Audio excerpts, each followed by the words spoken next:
Olá pessoal, tudo bem? Legal, né? Olha só, hoje nós vamos fazer um pequeno estudo que fala sobre um dos encontros mais incríveis que está registrado no Novo Testamento, que é o encontro de Nicodemos com Jesus. Está registrado lá no Evangelho de João, seu capítulo é o 3, seu versículo é o 2. Vamos entender um pouquinho por que Nicodemos foi encontrar com Jesus à noite e quais foram os processos que Nicodemos e Jesus passaram dentro do clero judaico. Vamos entender um pouquinho sobre o sistema educacional judaico, que é muito importante para a gente entender por que Nicodemos foi conversar com Jesus na calada da noite. Mas antes de começar nosso pequeno estudo, dê seu like, se inscreva no canal e aperta no sininho para receber todas as novidades que vêm pela frente. Bora pessoal, bora aprender um pouquinho? Nicodemos veio a Jesus à noite e disse: Mestre, sabemos que ensina da parte de Deus, pois ninguém pode realizar os sinais miraculosos que está fazendo se Deus não estiver com ele. Em resposta a Nicodemos, Jesus declarou: ninguém pode ver o reino de Deus se não nascer de novo. Isso deixou Nicodemos completamente confuso, mas vamos entender um pouquinho. Na época de Jesus, aos 6 anos de idade, os garotos de Israel começavam a ser enviados às sinagogas para estudar a Torá.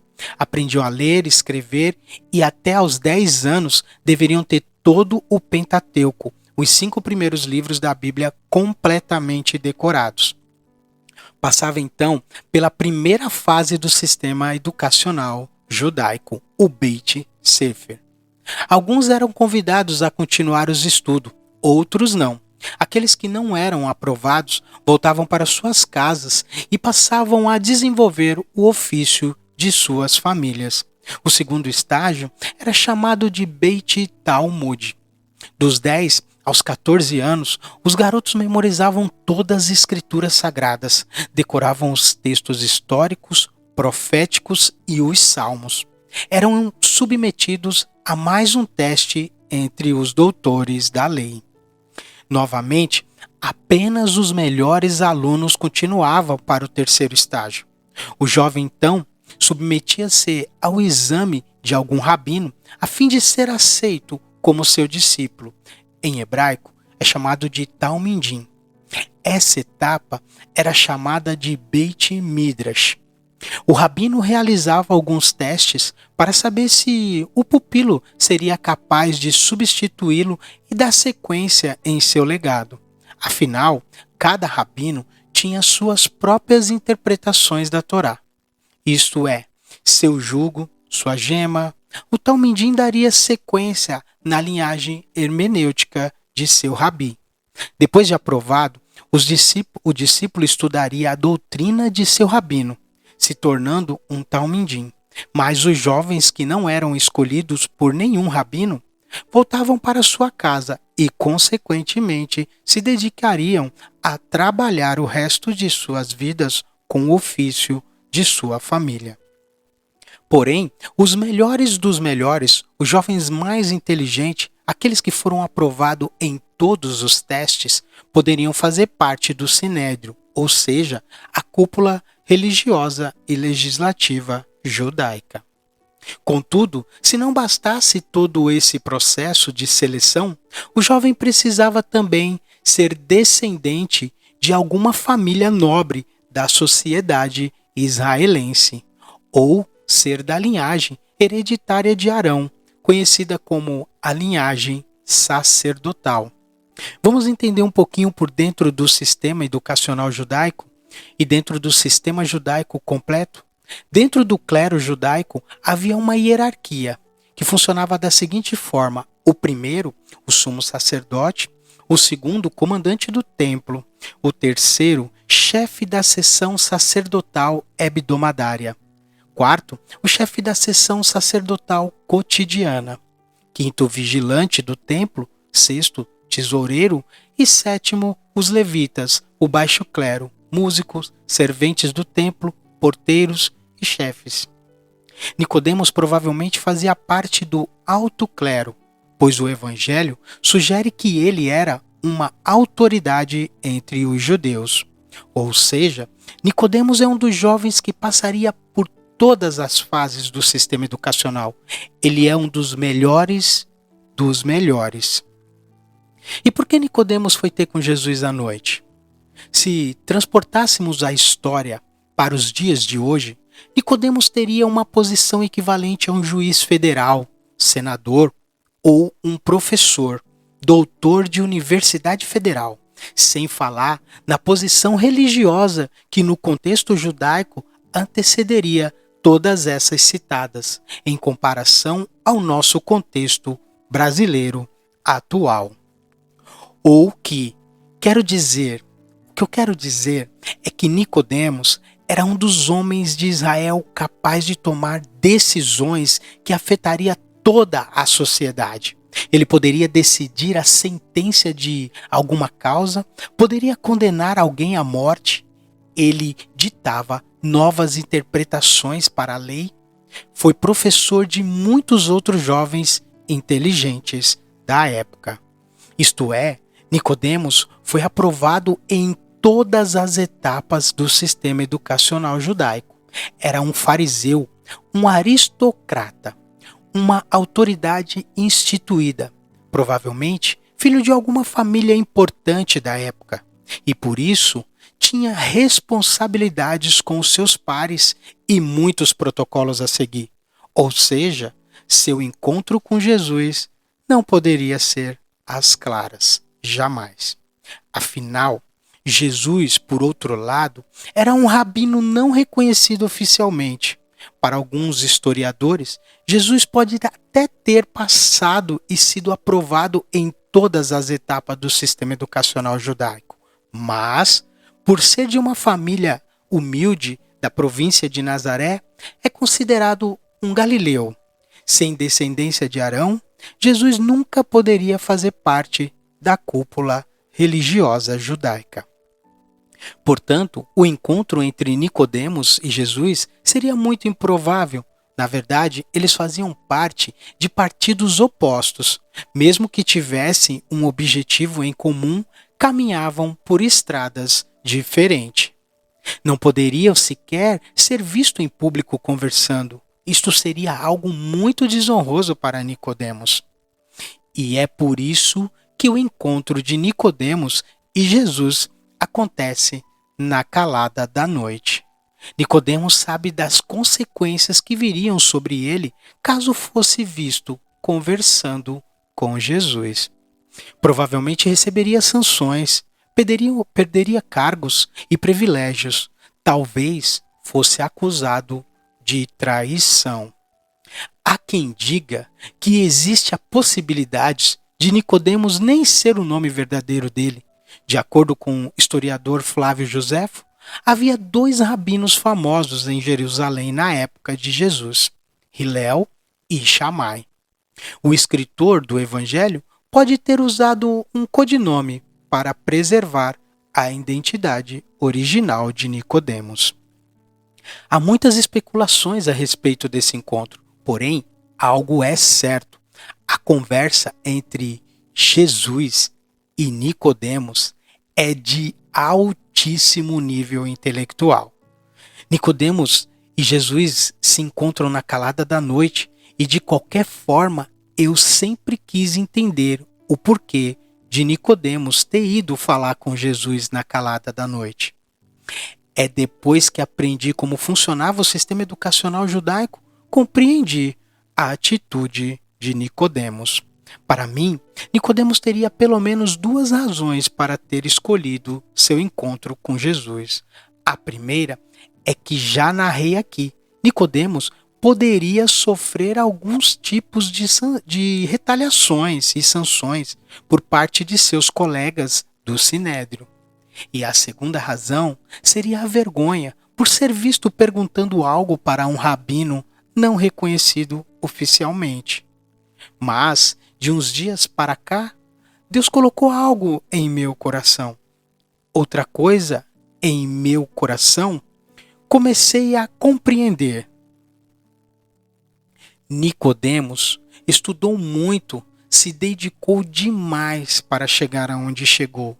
E ele não só teve a sorte de ter nascido em um lar privilegiado, ele também teve que provar sua capacidade para ocupar o cargo que ocupava. Não foi uma trajetória fácil. claro que não podemos ser ingênuos de descartar a possibilidade dele ter chegado ao poder por vias corruptas, como o nepotismo ou a simonia. Mas, se concordarmos que ele chegou via sistema educacional, então sim, ele se dedicou muito, e muito mesmo. Ele deve ter sido avaliado inúmeras vezes e provavelmente abriu mão de muitas coisas. Talvez tenha sido um adolescente retraído, diferenciado dos outros.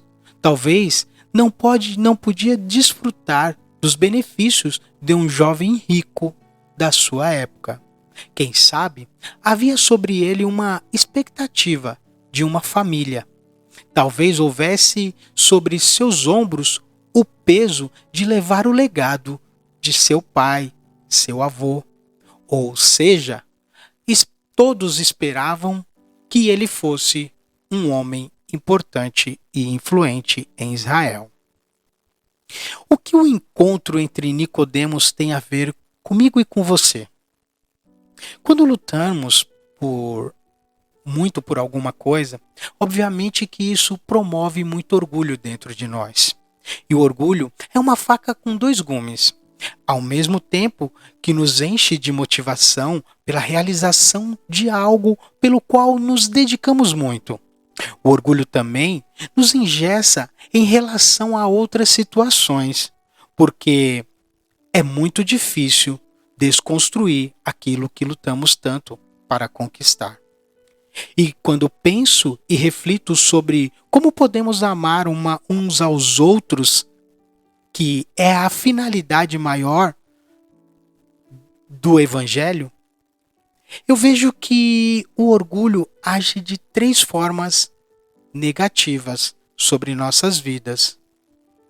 No orgulho, não há perdão. Muitos relacionamentos terminam porque as pessoas ficam enrijecidas pelo próprio orgulho.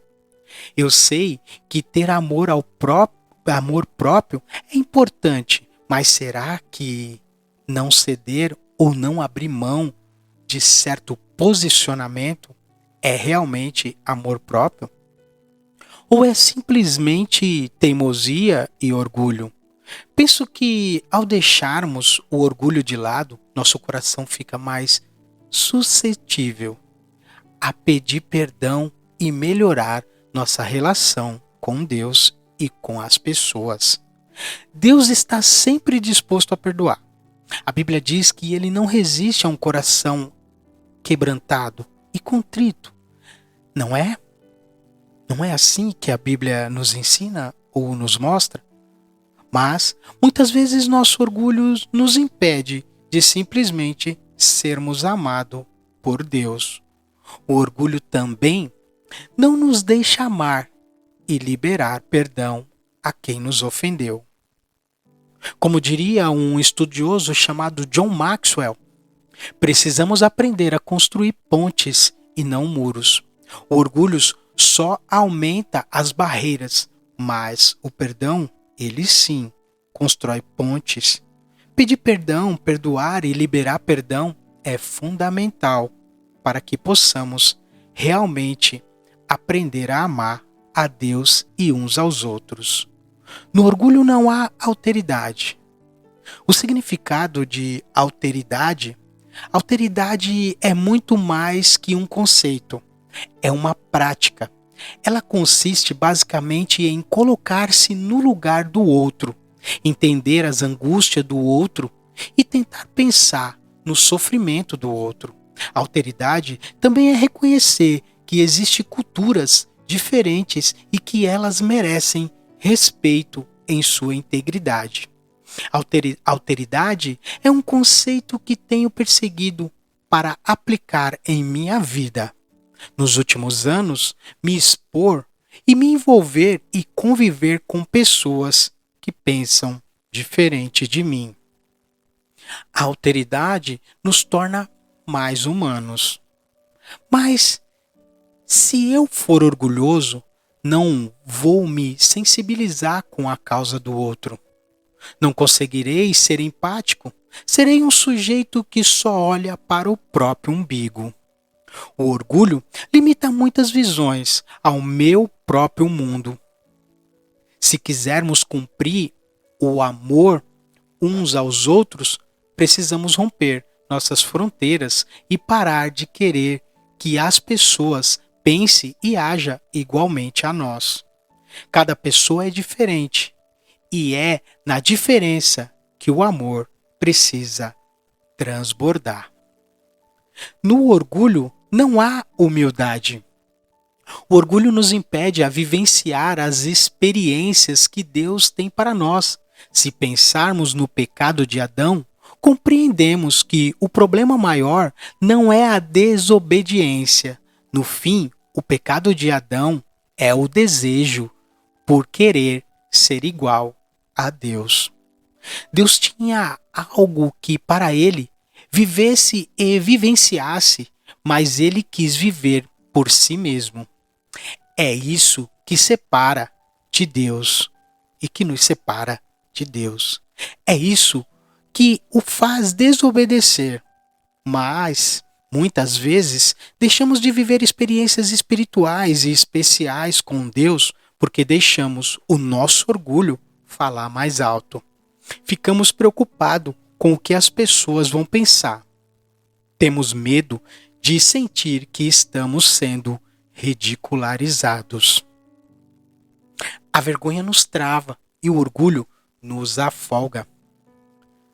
É preciso sabedoria para diferenciar a motivação que o orgulho nos dá e a soberba potencial que ele nos proporciona. Precisamos nos automotivar, ser sem necessariamente nos isolarmos de Deus e das pessoas que nos ajudam a conquistar nossos objetivos. O que a história de Nicodemos nos ensina? Muitas coisas. Portanto, não deixe o orgulho te afogar. Em vez disso, mergulhe voluntariamente na graça de Deus. Só Ele é capaz de lançar nossos pecados no profundo mar do esquecimento. Em nossa relação com Deus não há acusações. E isso é fantástico. Isso é a graça de Deus na vida do ser humano. Sabe, às vezes eu fico vendo que a maioria das pessoas tem dificuldade em compreender a noção de justiça de Deus. Para alguns, Deus é injusto porque perdoa. É injusto porque simplesmente recebe qualquer pecador, independente de sua condição.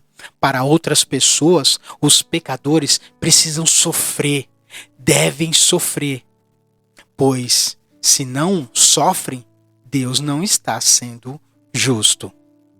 Para alguns, aqui se faz, aqui se paga. Mas essa não é a lógica de Deus.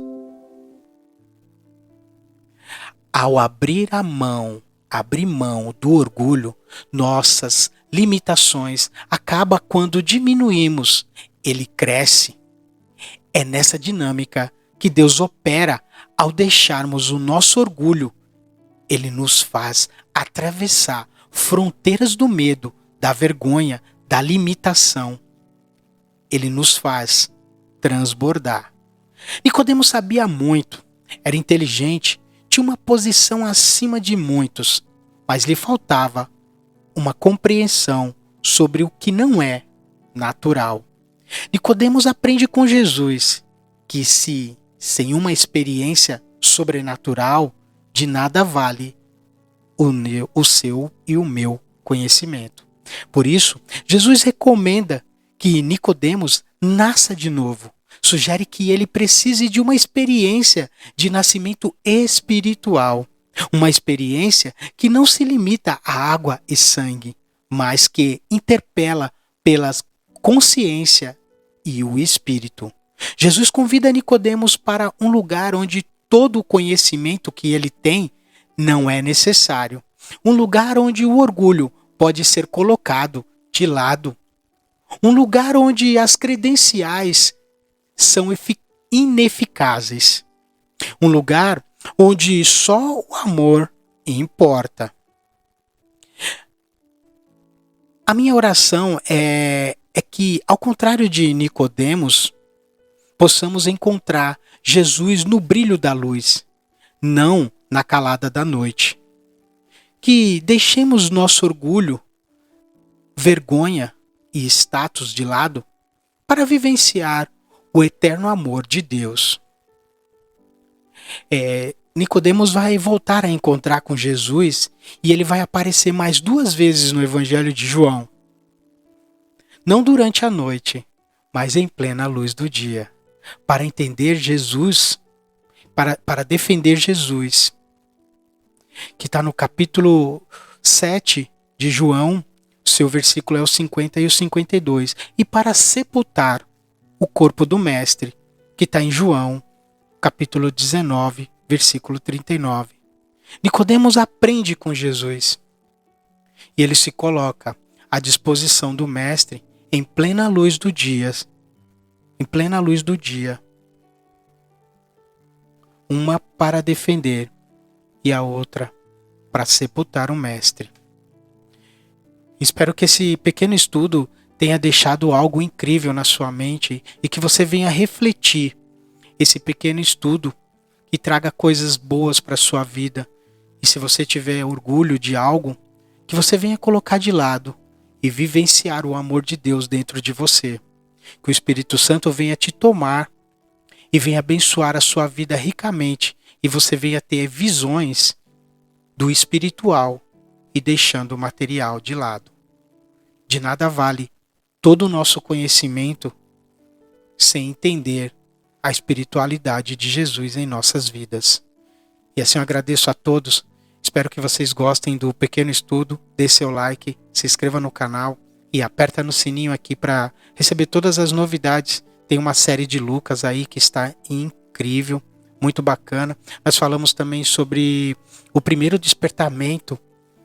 Deixo a paz e fica com Deus.